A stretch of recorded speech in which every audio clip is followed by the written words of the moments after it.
could give, but it wasn't enough. Oh, oh, tried to show me how to live when I...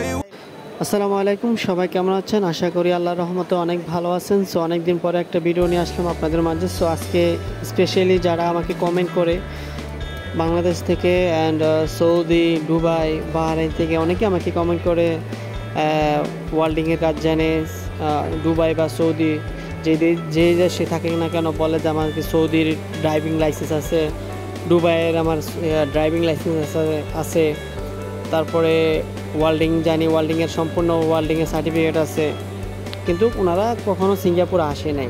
ওরা middle ইস্টে অন্য রাষ্ট্রে যেগুলো নাম বললাম, সৌদি, কাতার, দুবাই, বাহরাইন, এই ধরনের কান্ট্রিতে ওরা কাজ করে। সো তারা এখন সিঙ্গাপুর আসতে যাচ্ছে। তো এই বিষয়ে আমাকে জানতে চাচ্ছে, ভাই আমি কি ড্রাইভিং ভিসা আসতে পারবো? অ্যাকচুয়ালি ভাই সিঙ্গাপুর কোনো ড্রাইভিং ভিসা বলতে নাই।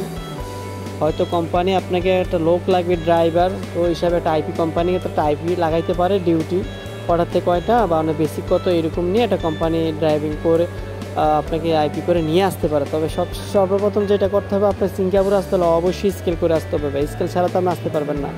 আর যারা ওয়েল্ডার আপনার ভাই, আপনি যত সার্টিফিকেট থাকে না কেন ভাই, আপনি সিঙ্গাপুর আসতে হলে আপনাকে মাস্টবি ভাই স্কেল করতে হবে। সিঙ্গাপুর স্কেল করে আপনাকে আসতে হবে, ঠিক আছে? আর আনস্কেলে এসে ড্রাইভিং করতে পারবেন না, আর ওয়েল্ডিংয়ের কাজও করা যাবে না।